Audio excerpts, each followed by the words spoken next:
Hello, hello, hello, hello, and welcome to the X8C live stream. We're joined today by Tristan from Babylon Labs and Luca from Animoca Brands, and we are here to talk all about InfoFi and specifically a post-InfoFi world. So first of all, welcome, gentlemen. Welcome. Thank you. Happy to be here. Thank you for being here. Thank you very much for coming. Yes, and yeah, really looking forward to this conversation. We have unfortunately had a last-minute dropout. We were hoping to have Christina from Cookie 3, unfortunately taken with an illness, but we'll try and get her back on within the next couple of weeks. But in the meantime, thanks both of you for joining. Really, really fascinating topic, this one. I know, aside from the market movements, everyone's been talking about the supposed death of InfoFi and what that means for Web3 and of course other brands in the market right now. So before we sort of dive in, maybe if we can just get a sort of a brief introduction from both of you. So first of all, maybe Tristan, if we start with you. Sure. Yeah, I'm Tristan Dickinson. I'm the CMO of Babylon Labs.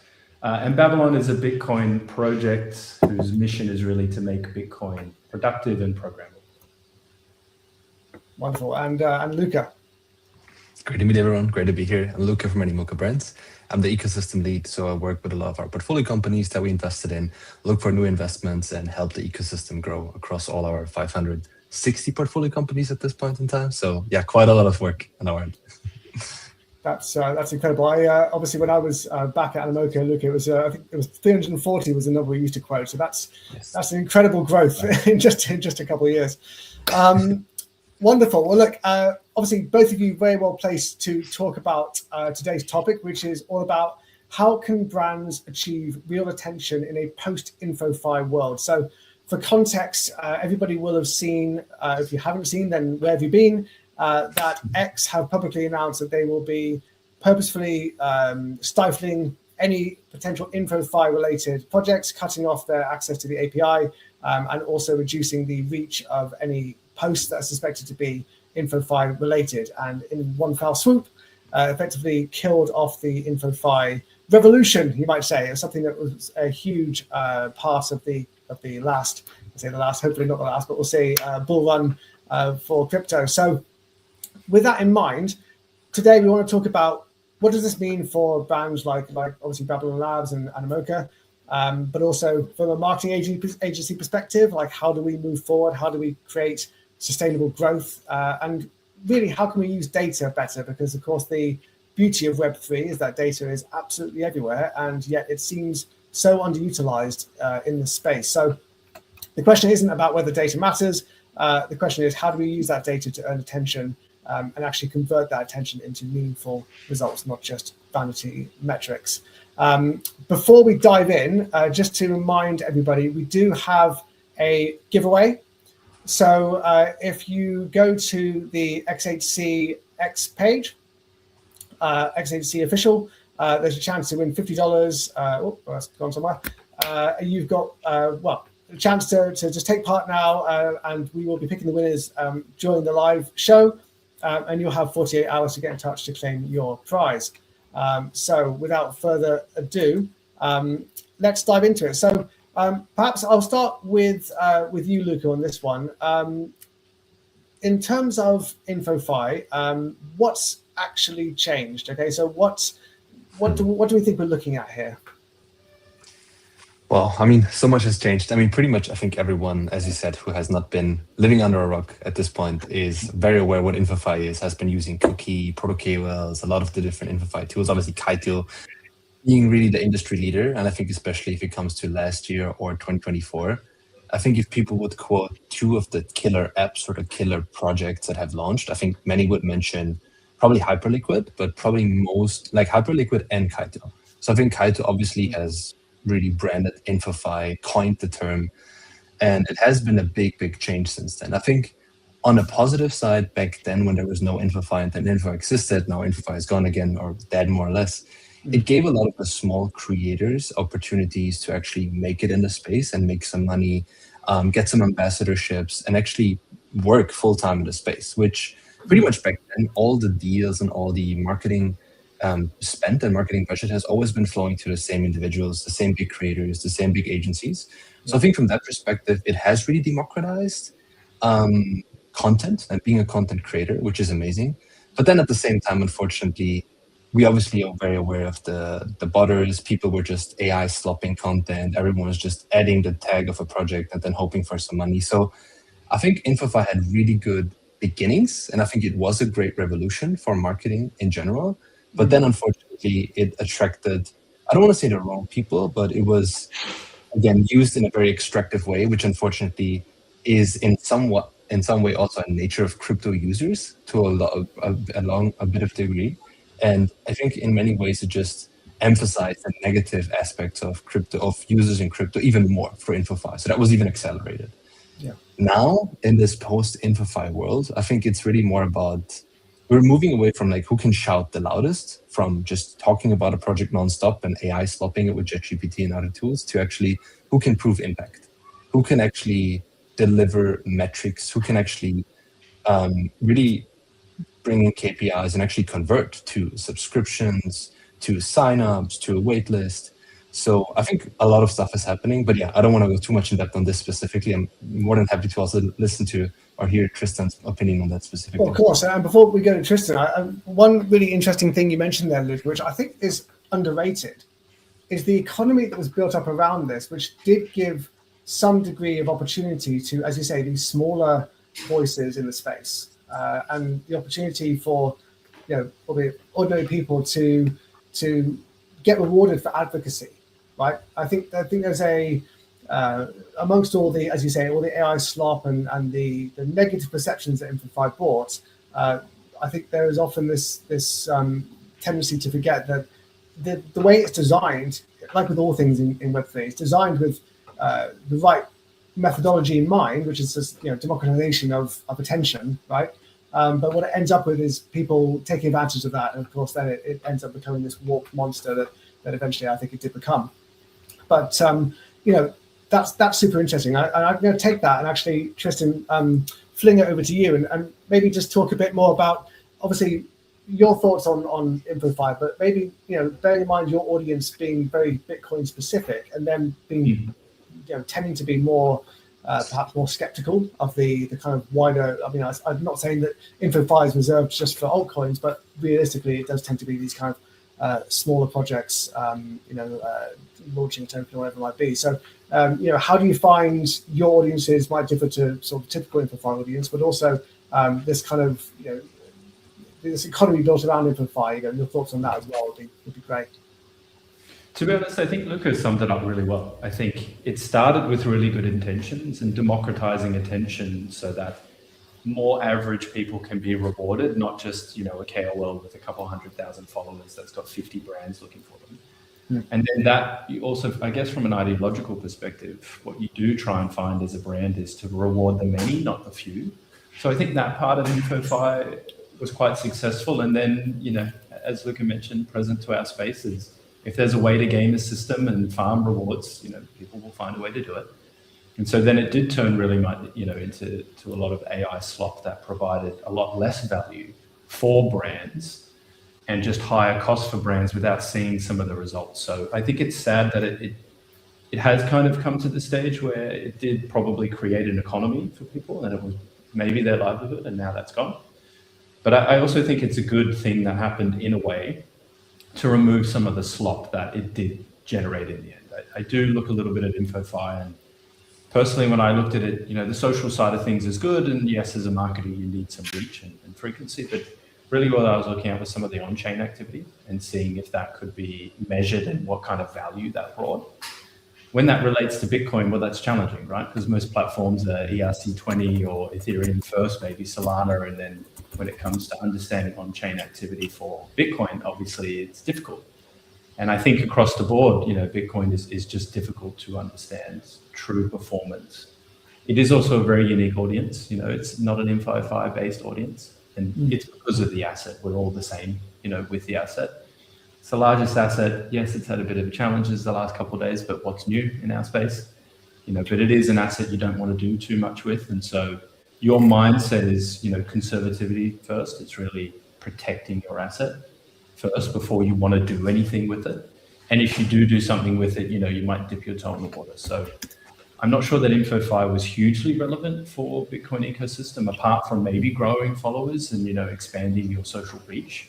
I think when it comes to some of the more practical parts of InfoFi with on-chain, wasn't really existent. So it doesn't change that much for the Bitcoin ecosystem. It changes the social side of things. But in terms of, looking at what are real results, not that much changes.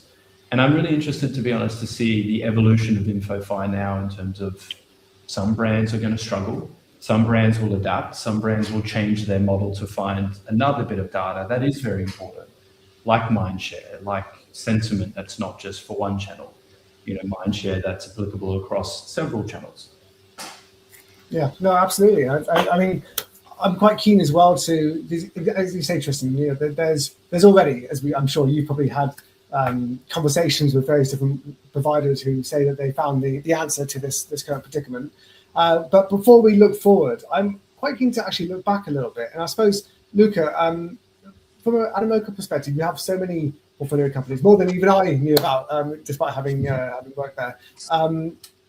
How have you found InfoFi, in respect of the positive impact it's had on some of these projects? Obviously, there was a time when it seemed like the right thing to do. It was a way of kind of bootstrapping attention, and it was relatively cost effective. You could reward users in your own token, so it wasn't necessarily a big upfront capital cost.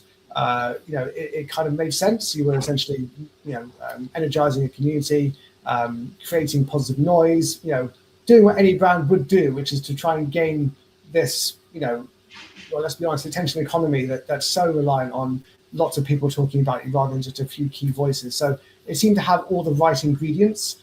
So perhaps, your experience at Animoca, where you've seen it perform for some of your portfolio companies, and maybe if there's any examples of where you found it actually quite the opposite. Yeah, totally. And I think actually also, just to highlight Tristan's point, I think he put it very well that the Bitcoin community is very different from the InfoFi community and SocialFi community. So I think there, as you said, I think there's not anything that changes like spectacularly in the Bitcoin ecosystem, but just from a social perspective. I think on the Animoca side of things, I think pretty much everywhere, what is pretty common also across InfoFi, when InfoFi was there, intentions were good, as we already discussed. But I think the playbook for a lot of marketing projects is we have a project or we have a product. And I think this is true for a lot of products or a lot of projects that we've seen in the space in general, not just the Animoca ecosystem, which is we have a product, let's make announcement after announcement. Let's hype it up with a lot of Galaxy quests. Let's use InfoFi as a great way to actually also then at the end of the day have a core community to talk about it. And then at the end of the day, when Kaito and also Cookie obviously were then introducing the Capital Launchpad, which was a great way to actually also fund the project, right, in many, many ways. So I think that made a ton of sense from that perspective. And I think the intentions were good, but I think the good, in a good way or in a positive way, where InfoFi helped a lot of these projects, is to try, and I think try is the emphasis because it didn't work out for a lot of projects, to find that core 100 true fans. Because I think a lot of the projects, at the end of the day, what they really need and what they really rely on is long-term users versus short-term hype. And that is so difficult to find in this space, so difficult. So there's this old saying or this kind of gesture where you have your 100 true fans, and if you've built that, you can actually have a good, solid product and iterations and feedback on the product. So in my experience, I was hoping that InfoFi can help find these 100 true users much faster because more people have access to what you're doing and have visibility to what you're doing, instead of you traditionally as a founder going out to your friends and your social circle to say, hey, this is what I'm building. Do you want to support this long term? Is that something that you're aligned with? Is that something that makes sense to you? Because you're part of that ecosystem as well, whether it be Bitcoin or Ethereum, whatever it might be. So I was hoping that it could share a lot more visibility in what people are doing in terms of finding that true usership and community in the beginning. And I think to some extent it did, but then with the financialization and especially not being sure what you're rewarded for at the end of the day from a lot of the metrics, I think that is the point where InfoFi got wrong or got very difficult to actually use as a product or work with. Because at the end of the day, you didn't really know what creators were or what people who posted about your project were really when would they really be getting money at? Like, what exactly was the mindshare calculated? And there was a lot of various metrics. Obviously, that just at the end of the day, Cookie or Kaito had full ownership or full understanding of it.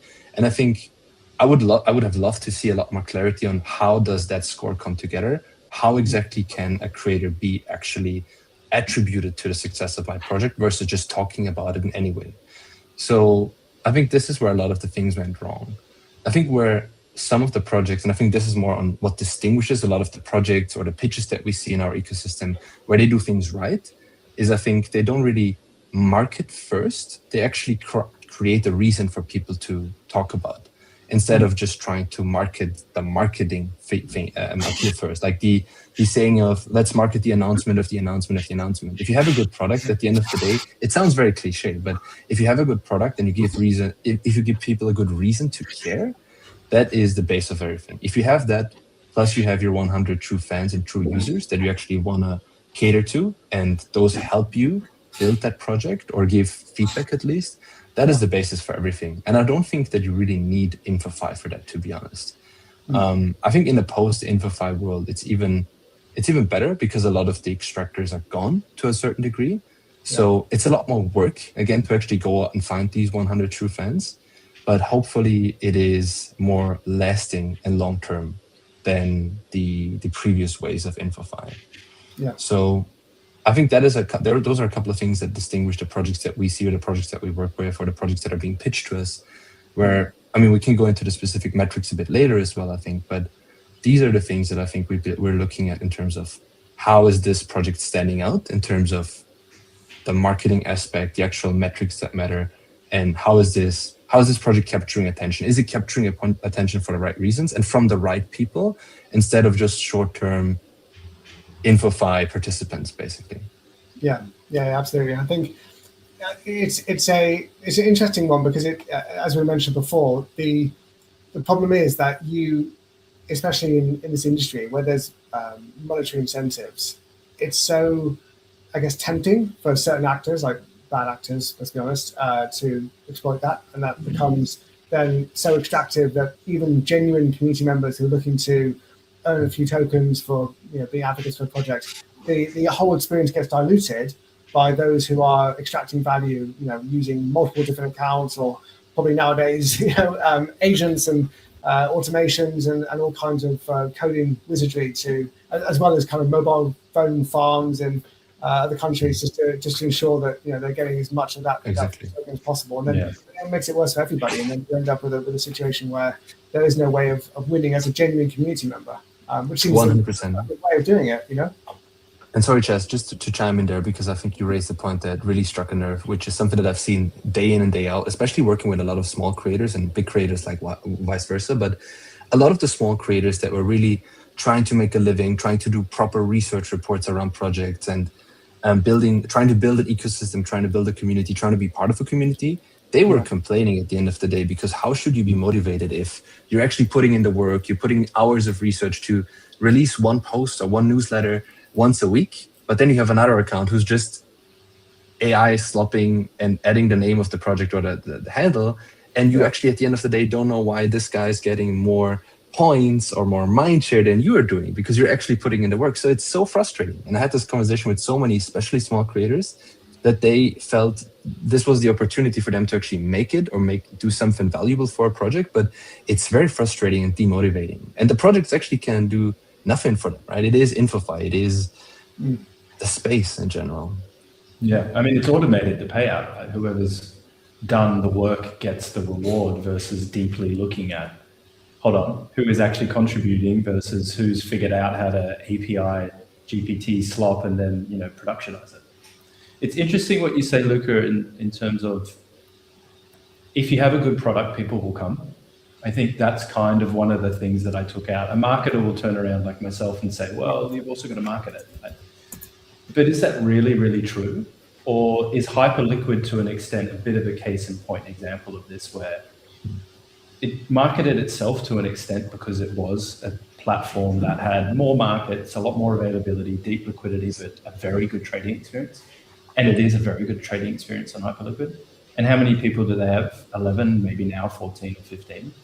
And I wouldn't say that they're the largest marketing team that you'll see, but the product has done a lot of the work for them, which has brought that 100 real fans, which maybe now is 1,000, 2,000, 10,000, and they're one of the largest trading venues in Web3 and probably the place for price discovery almost across the board. At least them competing with Binance, which previously I worked at DYDX and it was always, Perps is 80% of the market. Can you compete with Binance? Well, they're 40% of the 80%, good luck. And now Hyperliquid is sitting there going, here we go. We're coming close to competing with you volume-wise. And I'm not sure that that's, because they did an InfoFi-based campaign versus very good product, very much focus on the product, listen to the community of those hardcore supporters and let that do the talking, and then it becomes a self-fulfilling prophecy.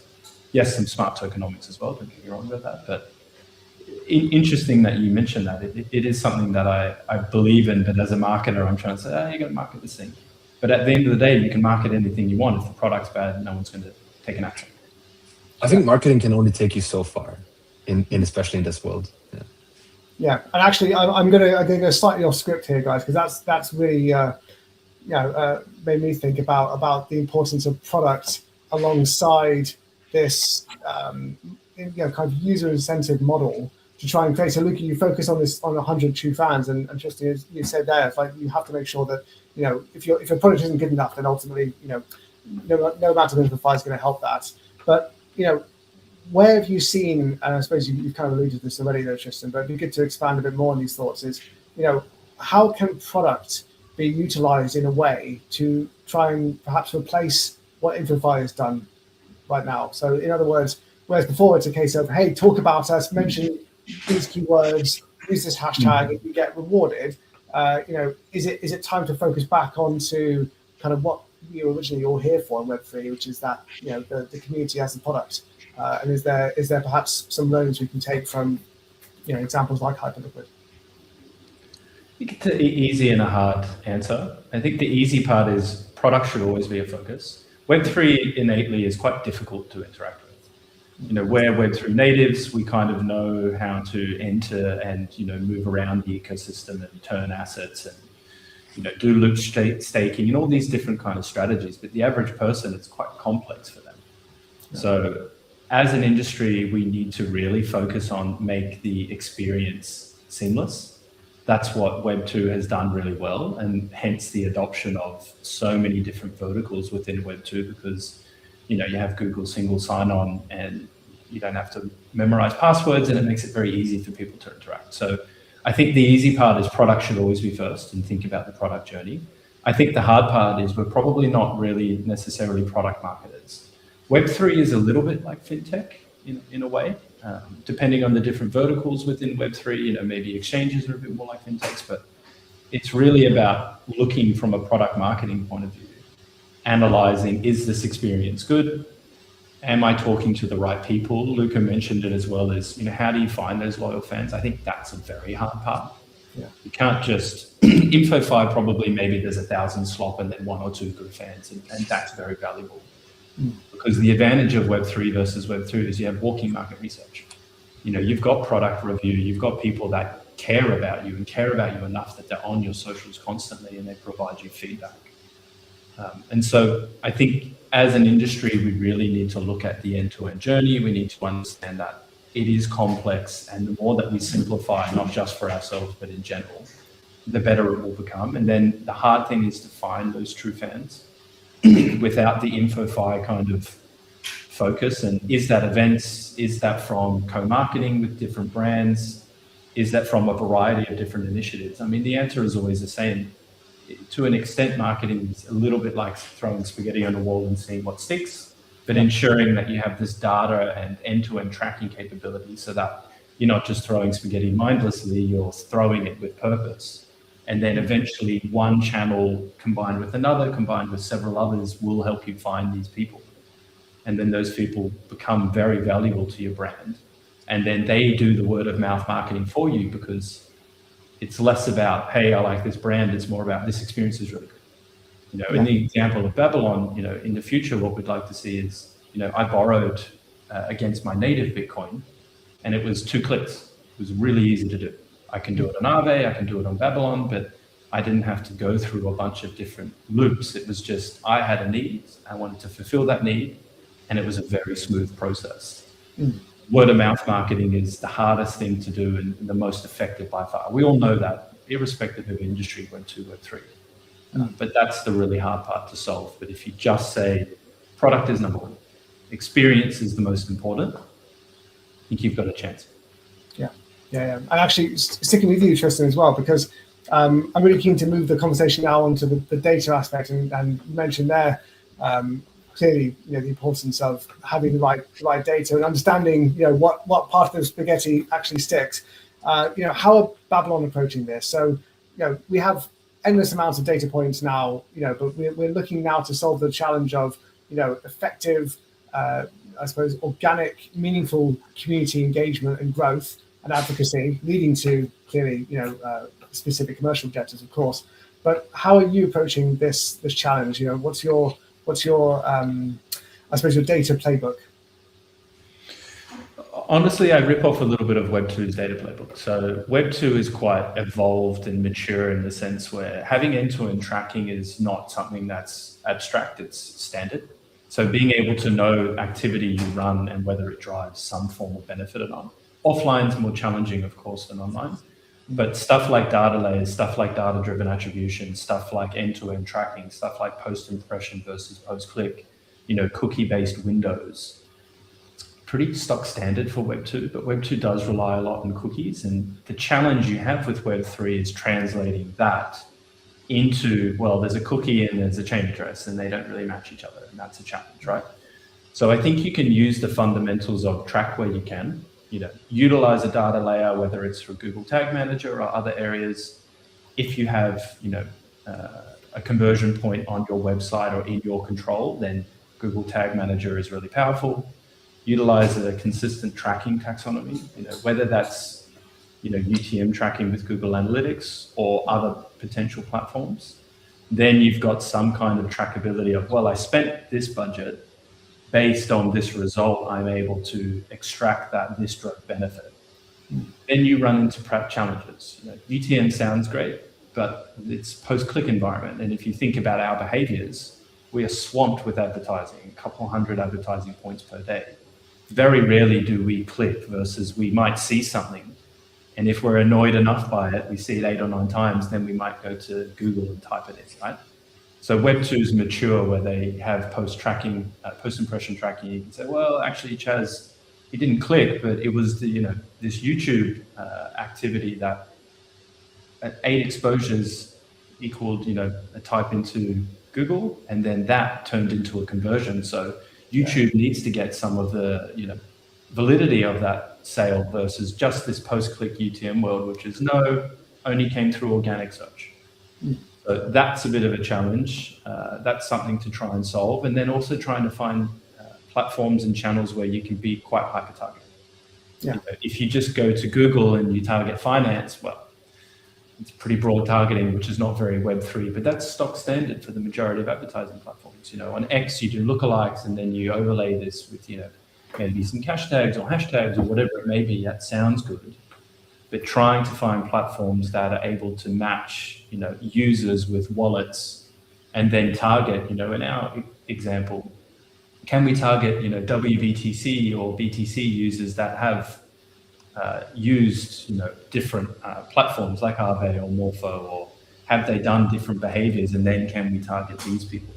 Yeah. So I think it's get your tracking and foundations set up, understand where there are gaps, understanding where you don't have end-to-end, but you have enough of an inference to make a decision.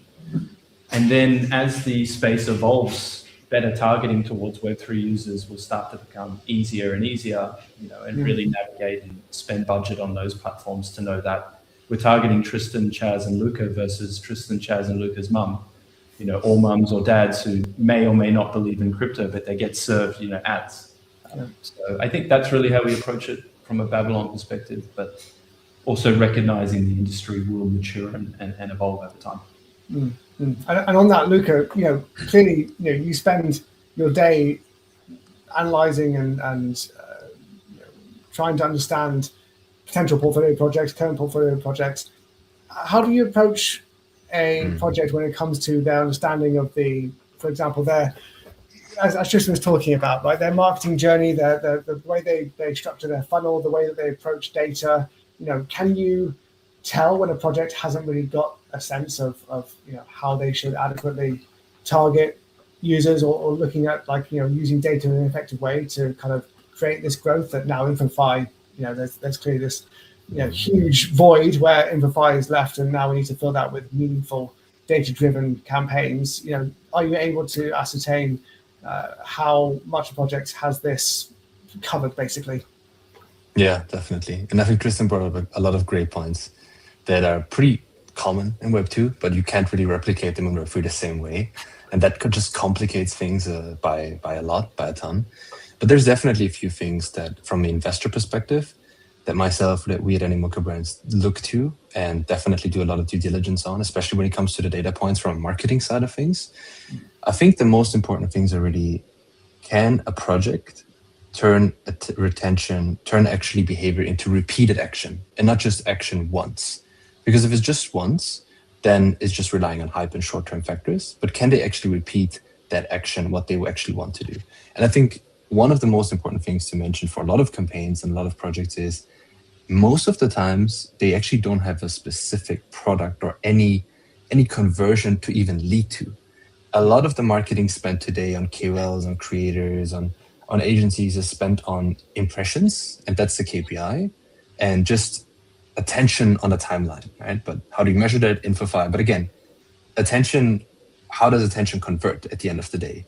And most projects don't actually have a wait list, a sign up, deploying capital specifically, or in a pool or in a vault or anything of that sort. So most projects really just rely on just boost up the impressions, which how are you going to actually get something out of that? So that's an important thing to highlight for a lot of the projects, I think, that we see nowadays as well. And that obviously is, if the project doesn't have a specific product or something they can convert users to, that already is to some extent a red flag. Maybe if it's an early stage of a product, obviously that's a different story, but that's definitely one of the things. On the positive side, or what we definitely look for, is the audience quality. So I think that's definitely one key pillar, which is, who are the top 50 accounts that project is engaging with on a daily basis, or the accounts that are engaging with the project? Are these builders? Are these actual investors? Are these friends and family of the founder?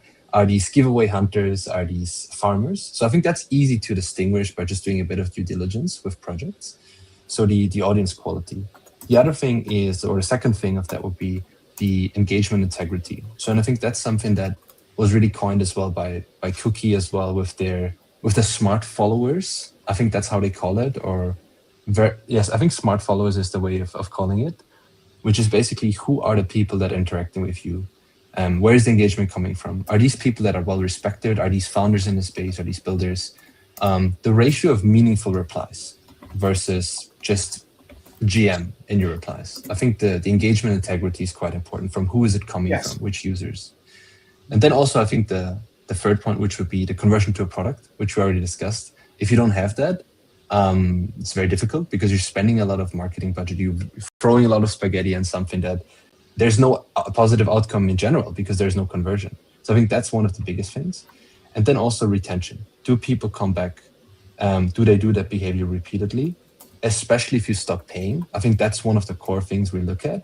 So do you have, again, coming back to that idea of the true 100 fans, do you have people, users, high integrity users that come back even if you don't pay them, and you can verify that and present it in front of investors? Because obviously many times projects claim that they're not spending any funds or any money on behavior from users, but many times they actually do, right? So at the end of the day, that's super important. And I think that's a very fair question for any investor or any retail investor as well looking at a project.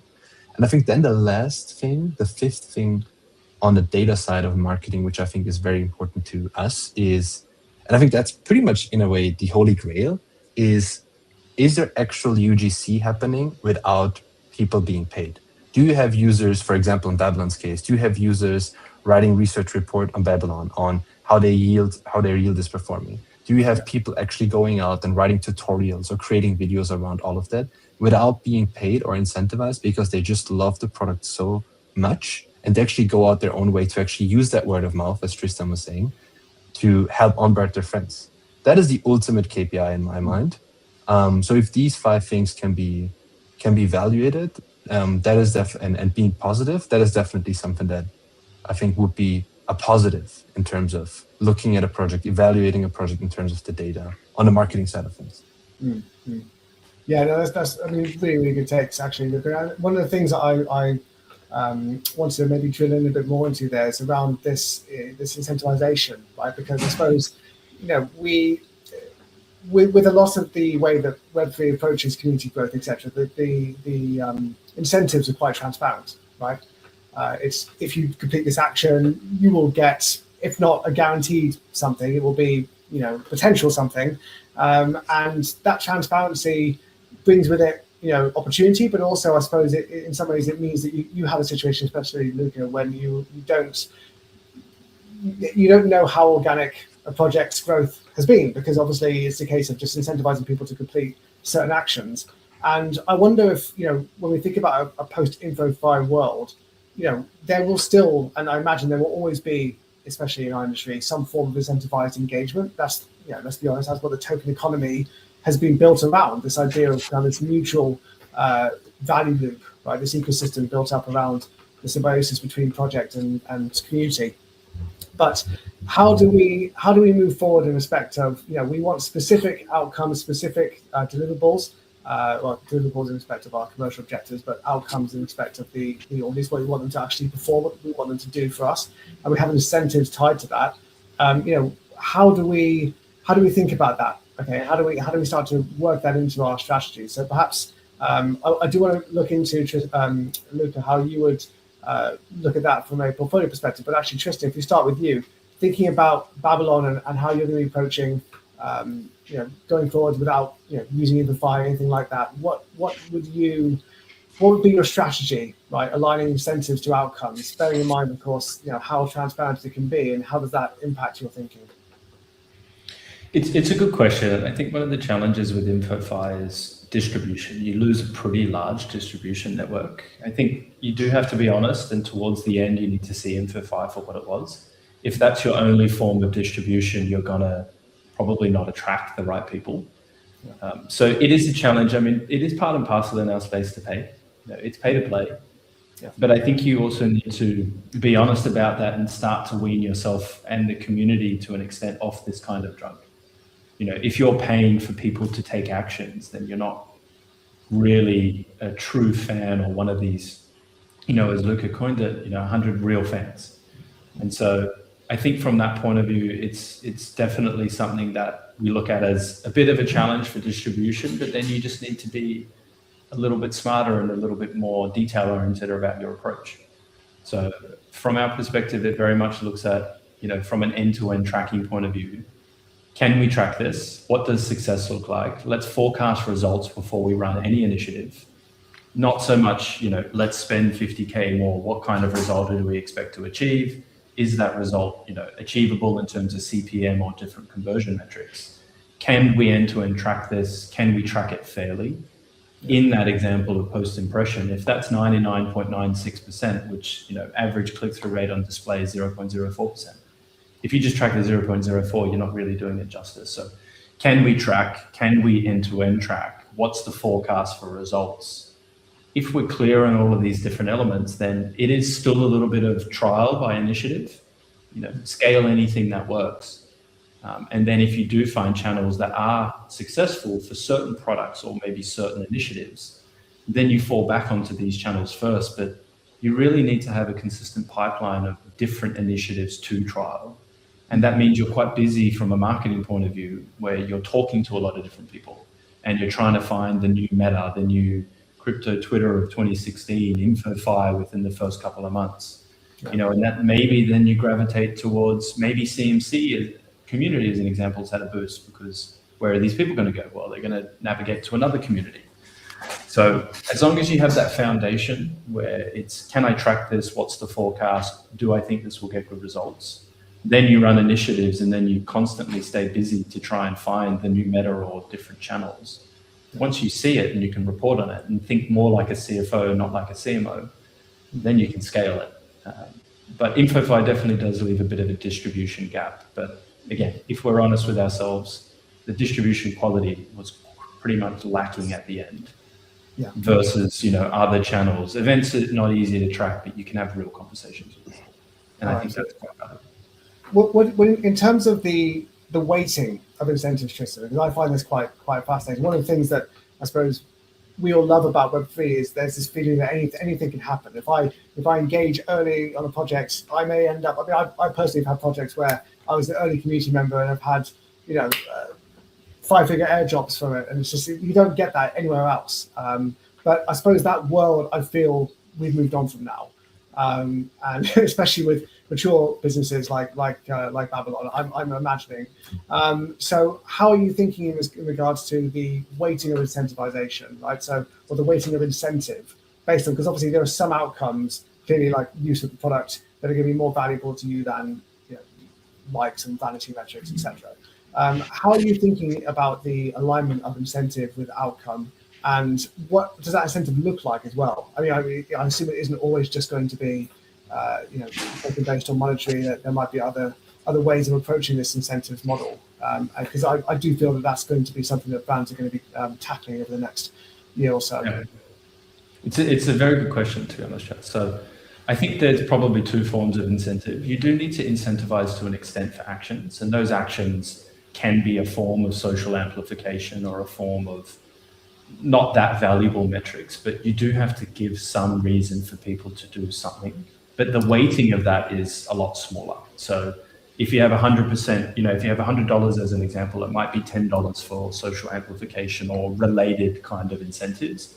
And then $90 saved aside for if you do take an action, then you are rewarded for that. So if I step that out into a Babylon example, so trustless Bitcoin vaults, we launched a protocol called the staking protocol, and we launched that last April. We've had 58K Bitcoin staked, and that's been very successful. The next iteration for us is another protocol, which is chain agnostic and allows you to program native Bitcoin. And the first use case of that is being able to borrow natively on Aave v4. So then from an incentive model, does it make sense to incentivize people for just the social amplification, or does it make sense to incentivize people for taking an action that drives revenue to the business and a positive outcome? If you think about borrowing, the first thing you look at is interest rate. You want a lower interest rate so that you can borrow more and not have as much interest repayments. So in that incentive model, do you look at that interest rate and say, well, if I subsidize some of that, that's better for the user, but it's also better for us because you're actually taking an action that drives, in our example, revenue and brings value to us as a user. You're an actual, in this example, Bitcoin borrower. Do we incentivize you for that, and then do we take it a step further and incentivize you for a survey that talks through the product experience, that talks through maybe a future expectation of you've borrowed now. What are you going to do with that borrowed, in this example, USDC? Do you want to earn yield? Is it for a holiday? Is it to pay off a loan? So I think that incentivization model, where you have to do some incentivization for amplification, but that weighting is quite small compared to let's incentivize real behaviors. And then if you go back to, well, let's look at it as a fintech with return on ad spend and return on investment type metrics, ROMI, return on marketing investment. It's a bit of an easy equation. We incentivized and it cost us this amount, but it brought this revenue. So that's pretty good. Yeah. So I think that's a good evolution. No, go for it.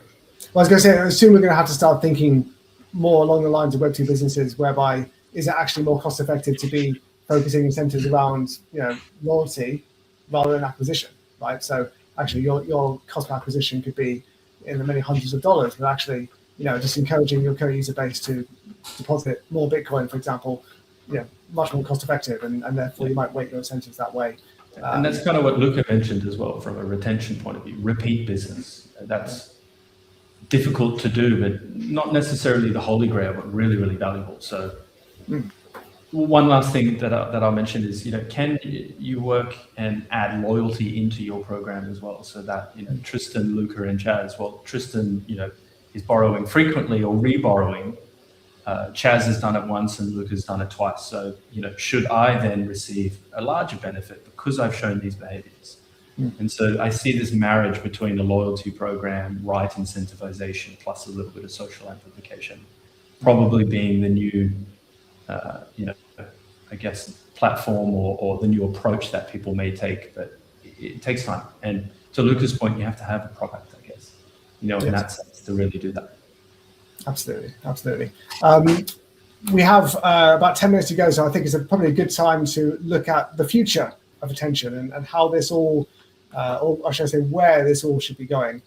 So, Luca, going over to you, where do you think this is all heading? So, we've talked about InfoFi, the pros, the cons, some different ways of looking at it, but ultimately, where do we think InfoFi will evolve to, or whatever InfoFi was? What's going to fill that gap? And are you seeing any examples of that? There were so many great points from Tristan, and I would love to just chat about those even like 20 more minutes, but I agree. Let's maybe move on because of the time limit that we have. I think in a world post-InfoFi, what will be the norm?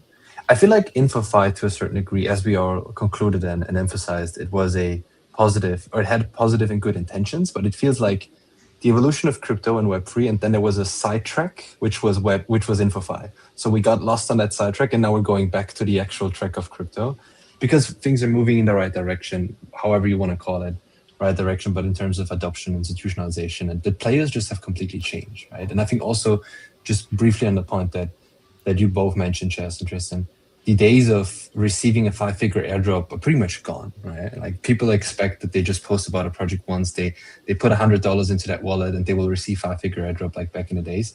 I think these days are gone, and people have to there's a certain period that is lagging of people accepting that and being frustrated and being very annoyed by that, but then accepting it.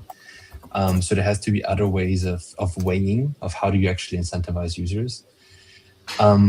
In a post-InfoFi world, I think there's a point that Tristan mentioned, is the distribution will, I think, not be the same as InfoFi was. Even though its distribution was very sloppy and maybe not high quality, it was very broad. It was very easy to get a ton of distribution, a ton of users, a ton of eyeballs, regardless if they were real or fake, to your project, to what you're doing. This is going to change immensely, already has now. And I think this will be really focusing back on a small network of high quality people that are close to your circle, and these will be your main people and stakeholders that you want to be working with and that you want to market for you, or that you want to be collaborating with. So the distribution will change by a lot, and I also think that the efficiency of the data, or how much qualified attention you can get from an input, will change a lot. I think the point that you had, Chess, on, I think it was you, Jess, who mentioned Hyperliquid, they have 11, or maybe it was you, Tristan, but they have 11 members, and how many of those are part of their marketing team? So the output of their qualified attention is insane compared to so many other teams out there. And I think obviously living in the space of Clover, AI, everyone being able to basically set up 10 Mac minis and have one additional marketing member for your team, I think that will change things drastically. And I think all the people who are not afraid that their jobs will be taken by AI, especially if you're in the marketing ecosystem, even due diligence on investor side, they're wrong, like definitely 100%, right? So I think this will just further develop, and I think founders and projects will just get smarter, will be more thoughtful with their marketing budget, with their spend, try to incorporate as many tools as possible to further get more output of efficiency. And I think that will be a very big focus going forward for every single project, especially in the marketing budget and especially in the marketing side of things. And I think for us as investors specifically, I think really, again, compounding behavior of actions and not just attention will be one thing that a lot of investors will be looking to and will be focusing much more. Is it driving TVL? Is the action of that user actually doing something that is beneficial or profit driven or revenue driven, or can contribute to revenue to the project? If yes, great. Let's value that. Let's give that user a rebate or a referral link that they can have some tokens later on further down the line. Because I do think tokenization is all about also incentivizing users, for sure. There's no question about that. It just needs to be weighed and arranged differently. So all of these things, I believe, will happen. And I don't know if InfoFi will come back to, definitely not to the same extent. I'm very curious because even, for example, obviously Kaito having launched the Kaito Studio, I'm not sure how much that is going to play a part, or like how I would be very curious about Cookie's perspective on this, if they could have joined us today, and like what their developments are actually going to be, right? Very, very curious about that. And I guess we'll see. Time will tell in the next few months already. I don't think InfoFi will come back to the same extent. I really don't think it will come back. Maybe there's an iteration of it that will do it better or differently. But I think this was a side quest for the crypto space, and we're not going back to that. Yeah. Tristan, what are your thoughts? Well put, to be honest. I think it's interesting what Luca mentioned in terms of AI and not being scared of it. So for those that have looked, AI has been an ever-present for quite a long time. I think where it first kind of proliferated was programmatic display back in about 2012, 2013, where previously humans were at a display desk saying, you know, finance, that's, you know, credit cards, finance, that makes sense. You know, AI turned around and said, well, let's follow users wherever they are. Chaz also consumes football, so let's show him that. And by the way, I don't sleep, I'm 24/7. So, you know, off I go with that. But it doesn't mean it's just set and forget. So I think the future will look a lot like marketing teams that know how to manage and train AI. AI is AI. It's great, but it's also a child. And so you really need to spend the time and go through the process. And I think we've all experienced that with whether it's GPT or Claude or Gemini or whatever. If you don't provide context and just kind of spit out, I want this, the quality is quite low. So I think there's an evolution that marketing teams are going to go through, which will involve artificial intelligence, and the best marketing teams will know how to manage it and not be scared, to Luca's point, of it taking your job. Actually, it complements your job and it takes a lot of the menial tasks away, and then it allows you to focus on the stuff that humans are the best at, which is connecting with other humans, you know, strategy and brand narrative and stuff that innately is difficult to train a machine. But then the future of InfoFi, I think Luca summed it up really well. I think it was exciting while it happened. I think it changed and evolved over time.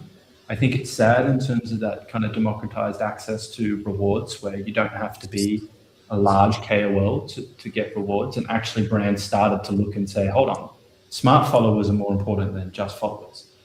You know, if this guy has 100 or girl has 100,000 followers, but this person has 2,000 smart followers, then maybe that's more important. And then rewarding as well. You know, if you look at Kaito and Yappa leaderboard, even the Launchpad, to be honest, it rewards the average person.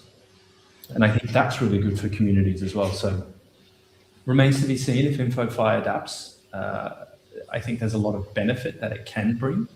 What that benefit is now, let's see. Is it just on-chain?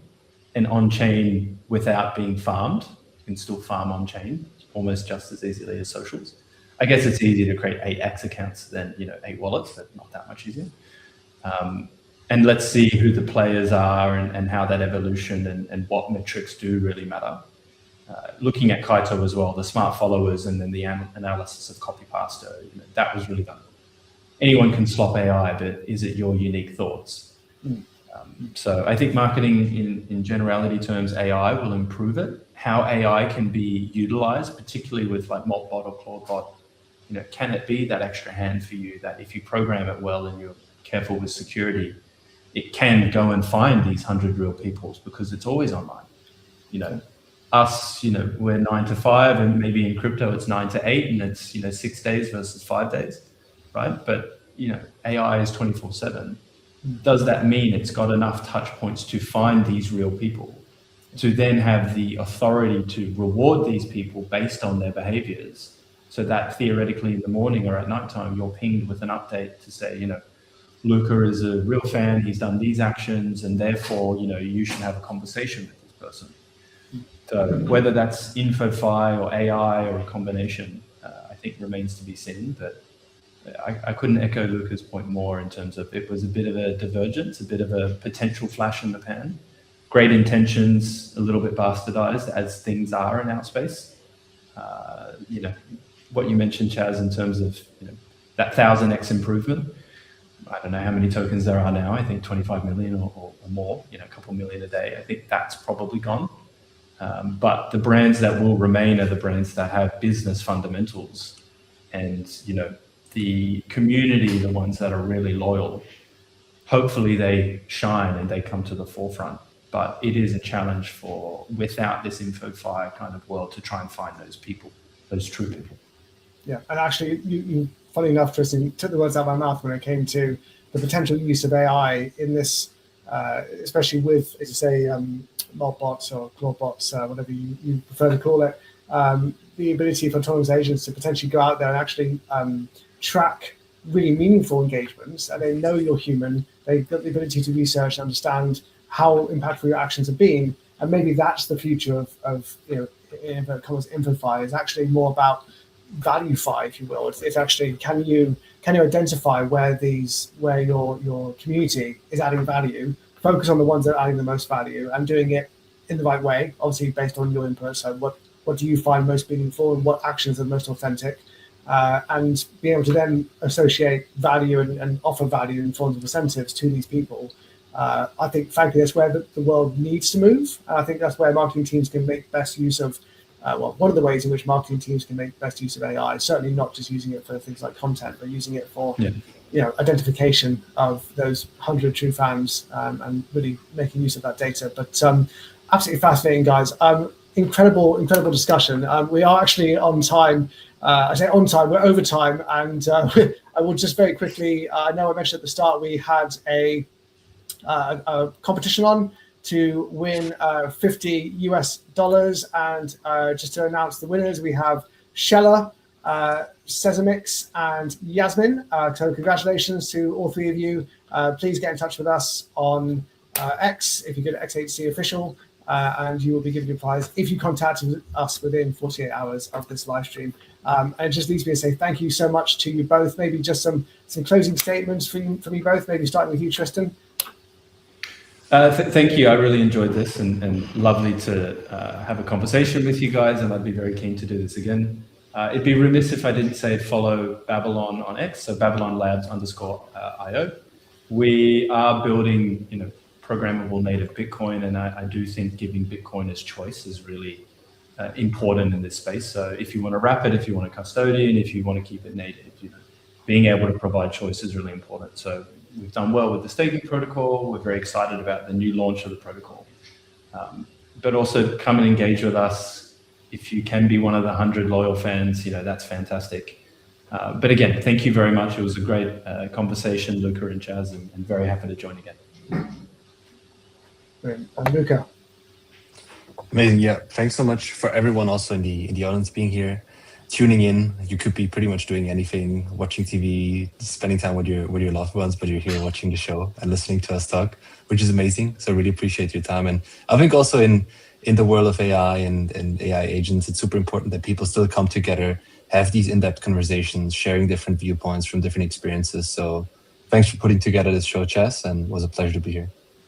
Thank you both. Really appreciate your time. And yes, we'll certainly be in touch. We'll try and do these more often. Really fascinating conversations. So thank you both. And thank you everyone for listening. Thank you guys. Thank you everyone listening. Bye everyone. Bye.